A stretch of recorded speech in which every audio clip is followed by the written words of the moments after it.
আপনারা কাদেরকে ভয় পেয়ে জুলাই সনদের স্বীকৃতি দিচ্ছেন না, জনগণকে জানাতে হবে। আপনারা কথা রাখেননি, জুলাই সনদের আইনের স্বীকৃতি না দিয়ে ফেব্রুয়ারিতে নির্বাচনের দিকে আপনারা হাঁটবেন না। সব দলের দেখা শেষ, দাঁড়িপাল্লার বাংলাদেশ। আমরা মহানবুল আলমিনের দরবারে শুকরিয়া আদায় করছি যে রব্বুল আলমিনের একান্ত মেহেরবানিতে বাংলাদেশ জামাত ইসলামের নামে দীর্ঘ সময় পরে আল্লাহ রব্বুল আলমিন আমাদেরকে একটি উন্মুক্ত পরিবেশে এই গণসমাবেশের আয়োজন করার সুযোগ করে দিয়েছেন। আমরা মহান মনিবের দরবারে শুকরিয়া আদায় করছি, আলহামদুলিল্লাহ। আমি আমার বক্তব্যের শুরুতে অত্যন্ত শ্রদ্ধার সাথে স্মরণ করছি 24শে জুলাই আন্দোলনে যারা শহীদ হয়েছেন, বিশেষ করে সেই ফ্যাসিস্ট সরকারের পতনের যে আন্দোলন গড়ে উঠেছিল। আমরা যেই জায়গায় দাঁড়িয়ে আজকে কথা বলছি, এই বাড্ডার এই চত্বরে সেদিন ছাত্র জনতা যে দুর্বার আন্দোলন গড়ে তুলেছিল, সেই আন্দোলনে এই বাড্ডা জনপদের শহীদ মারুফ রায়হান, শহীদ সুমন, শহীদ সাজিদ হাওলাদার সহ এই বাড্ডা শাহাদাত বরণকারী 18 জন শহীদ ভাই সহ সারা বাংলাদেশে যারা জুলাই আন্দোলনে শহীদ হয়েছেন, আমি সে সকল শহীদ ভাইদের আত্মার সর্বোচ্চ মর্যাদা কামনা করছি। এই আন্দোলনে যারা আহত হয়েছেন, এখনো যারা হসপিটালের বিছানায় কাতরাচ্ছেন, আল্লাহ রাব্বুল আলামিন সকলকে দ্রুত সময়ে সুস্থতার নিয়ামত দান করুন। সম্মানিত ভাই ও বন্ধুগণ, আপনারা জানেন দীর্ঘ 15 বছর আমাদের এই বাংলাদেশ একটি ফ্যাসিবাদী শাসনের কবলে ছিল। যেই সময়ে বাংলাদেশের মানুষের সকল অধিকার তৎকালীন সরকার ছিনিয়ে নিয়েছিল, বাংলাদেশের এমন কোন শ্রেণী পেশার মানুষ ছিল না যেই মানুষ ওই ফ্যাসিবাদের দ্বারা আক্রান্ত ছিল না। আমরা রাজনীতিবিদ বলি, সাংবাদিক বলি, শ্রমিক বলি, পেশাজীবী বলি, বাংলাদেশের সকল শ্রেণী পেশার মানুষ তারা ওই ফ্যাসিবাদের জুলুমে তারা পতিত হয়েছিল।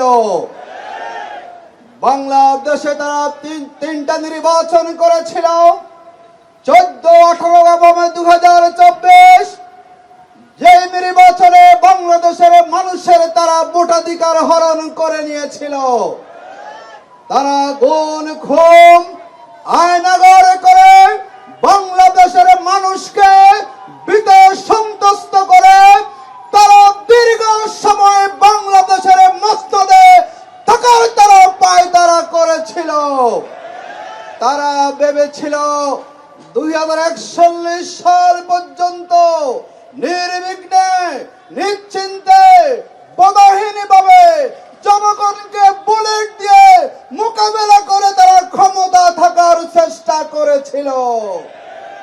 আলহামদুলিল্লাহ, বাংলাদেশের ছাত্র জনতা 24-এর যে বিপ্লব শুরু হয়েছিল, 36 আন্দোলনে ওই ফ্যাসিবাদী সরকারের সকল তত্ত্ব ভেঙে তারা বাংলাদেশ থেকে তারা ভারতে পালাতে বাধ্য হয়েছে।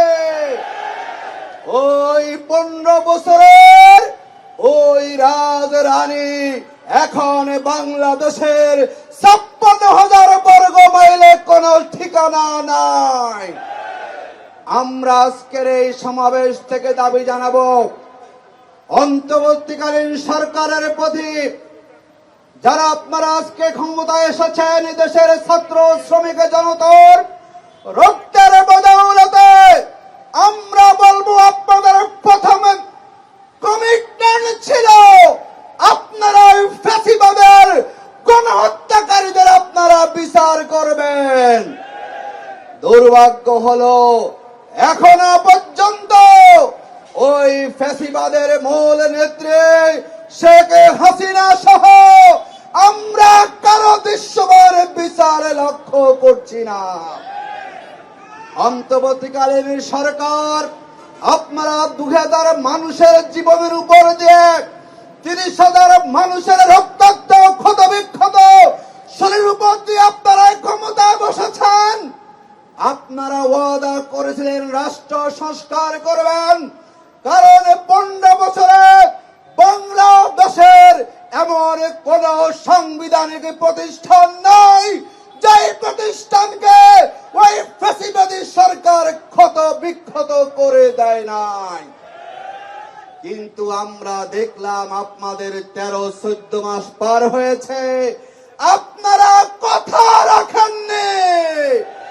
আপনারা এখন সংস্কারের এজেন্ডাকে বাদ দিয়ে আবার বাংলাদেশে তড়িঘড়ি করে ইলেকশন দিয়ে আপনারা পার পাওয়ার চেষ্টা করে যাচ্ছেন। আমরা আজকের এই সমাবেশ থেকে বলবো, জুলাই সনদের আইনে স্বীকৃতি না দিয়ে ফেব্রুয়ারিতে নির্বাচনের দিকে আপনারা হাঁটবেন না।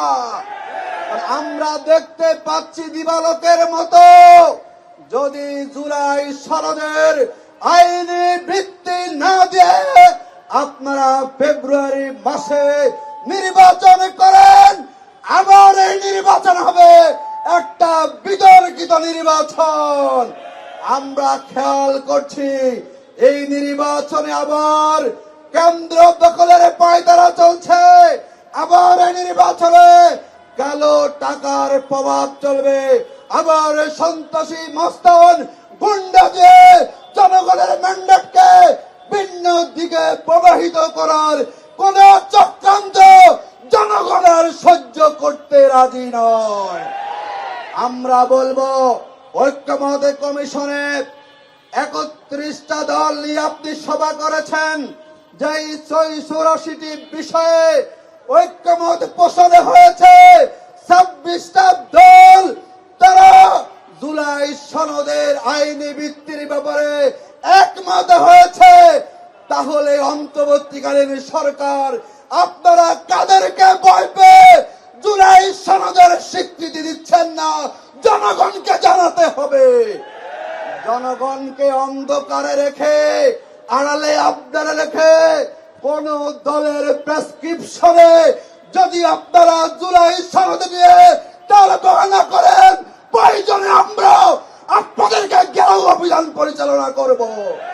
জুলাই সনদ নিয়ে কোন টাল বাহানা করার এখতিয়ার অন্তর্বর্তীকালীন সরকারকে দেওয়া হয় নাই। সুতরাং অনতিবিলম্বে জুলাই সনদের আইনি ভিত্তি দিয়ে তার ভিত্তিতে অবশ্যই ফেব্রুয়ারিতে জাতীয় নির্বাচনের আয়োজন করতে হবে, ঠিক না বলেন? আমরা বলেছি দীর্ঘ 54 বছরে এই দেশে নির্বাচন খেলা হয়েছে, ভোট খেলা হয়েছে, জনগণ ভোট দেওয়ার সুযোগ পায় নাই।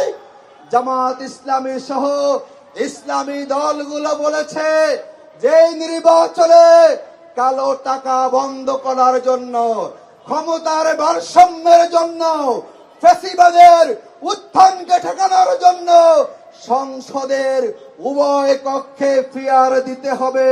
ইতিমধ্যে আমরা দেখলাম ঐক্যমত কমিশনে অধিকাংশ দল তারা উচ্চ কক্ষে ফিয়ারে সম্মত হয়েছেন। আমরা দেখলাম একটা বড় দল তারা নোট অফ ডিসেন্ট দিয়েছেন, আর আমাদের অন্তর্বর্তীকালীন সরকার তারা ভয় পেয়ে গেছেন। এইরকম ভয় পাওয়া লোক দিয়ে সুষ্ঠু নির্বাচন হতে পারে না।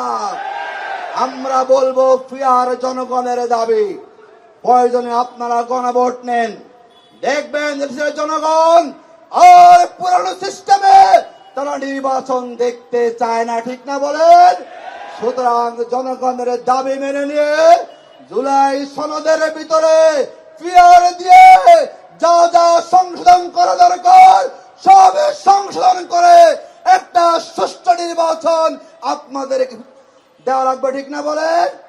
আমরা আরেক দাবি জানিয়েছিলাম, দীর্ঘ 15 বছর যারা ফ্যাসিস্টকে সহায়তা করেছে ফ্যাসিস্ট হওয়ার জন্য, ওই জাতীয় পার্টি তার দোসর। আমরা ইদানিং খেয়াল করছি যারা 15 বছরে ওই ফ্যাসিবাদের মিত্র ছিল, এখন ওই ফ্যাসিবাদ আবার তার মিত্রের উপরে বর করে আবার তারা নির্বাচনে অংশগ্রহণ করার পরিকল্পনা করছে। এই পরিকল্পনাকে আমরা সহ্য করতে পারি না। ওই জাতীয় পার্টি আর ফ্যাসিবাদের দোসর 14 দলকে নিষিদ্ধ করে নির্বাচনে আপনারা অগ্রসর হবেন। তা না করলে বাংলার জনগণ কঠিন আন্দোলন করতে আমরা বাধ্য হব, ঠিক না বলেন? সম্মানিত বাড্ডাবাসী, যে জামাত ইসলামী আজকে আয়োজনটি আমরা করেছি, দীর্ঘ 15 বছর এই জামাত ইসলামের উপরে এমন কোন অত্যাচার নাই যে অত্যাচার আওয়ামী লীগ করে নাই। তারা মিথ্যা মামলা দিয়ে আমাদের নেতৃবৃন্দকে গ্রেপ্তার করে সাধারণ রায় দিয়ে তারা জামাতের আমিরকে তারা শহীদ করেছিল। তারা আমাদের নেতৃবৃন্দকে শহীদ করে তারা এই জমিন থেকে তারা জামাত ইসলামীকে মুছে ফেলা তারা চক্রান্ত, ঠিক না বলেন?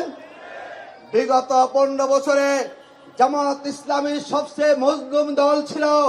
আমাদের নেতৃবৃন্দ শহীদ হয়েছেন, আমাদের সকল অফিসগুলো বন্ধ ছিল, আমাদের নিবন্ধন বাতিল করা হয়েছিল, আমাদের প্রতীকে বাতিল করা হয়েছিল, অসংখ্য শিবির কর্মীকে শহীদ হতে হয়েছে। এত কিছু করার পরও কিন্তু জামাত ইসলামী দেশের সাথে আমরা কখনো তাদের সাথে আপোষ করি নাই, ঠিক না বলে? আমরা দেখলাম আজকে কতিপয় নেতা বলছেন, আমরা জিজ্ঞাসা করতে চাই, যারা আজকে আওয়ামী লীগের সাথে জামাতের আতাতের সম্পর্ক খুঁজছেন, বিগত 15 বছরে রাজপথে আপনি কয়টা মিছিলে নেমেছেন? আপনি কয়টা গুলি খেয়েছেন? অযথা কথা বললে নিজের ইজ্জত নষ্ট করবেন না। এই দেশের জনগণকে আর বোকা বানানো যাবে না, ঠিক না বলে? মানুষ এখন সচেতন। মিডিয়া পাইলে যা খুশি তাই বলবেন, জামাতের বিরুদ্ধে কথা বলবেন, আপনাদের কথায় জনগণ হাসে, ঠিক না বলেন? এই ধরনের নেতা কোত্থেকে তৈরি হয়েছে? যেই জামাত 15 বছর জুলুমের নিপীড়ন সহ্য করতে করতে আমরা দিশারা হয়ে গেছিলাম। আমরা মাটি আঁকড়ে ধরে আল্লাহকে সাক্ষী রেখে আমরা আল্লাহ ভরসা করে আমরা যেই জমিনে টিকেছিলাম, আজকে যখন সেই দলকে নিয়ে কতিপয় নেতা কথা বলে, আপনারা বক্তব্যের পরে ফেসবুকের কমেন্টস গুলো পড়বেন, লোকেরা আপনাদেরকে পাগল ছাড়া কেউ ভালো কিছু বলে না। সুতরাং নির্বাচনের আগে পাগলামি বন্ধ করেন। বাংলাদেশের মানুষ আর গতানুগতিক ভাবে ওই সাদাবাজ, ওই দখলবাজ, ওই লুটপাটকারী, ওই দুর্নীতিবাজ যারা বিদেশে টাকা পাচার করে এমন কোন যাদের দল, এমন দল যারা করেন, বাংলাদেশের মানুষ আর তাদেরকে ম্যান্ডেট দিতে রাজি নয়, ঠিক না বলে? ইতিমধ্যে সারা বাংলাদেশে জোয়ার উঠছে না বলেন? সব দলের দেখা শেষ, দাঁড়িপাল্লার বাংলাদেশ। সব দলের দেখা শেষ, সাদাবাজ, দুর্নীতিবাজ, লুটপাটকারী, টাকা পাচারকারী, সন্ত্রাসীদের দেখা শেষ। জামাত ইসলামের বাংলাদেশ, ঠিক না বলে?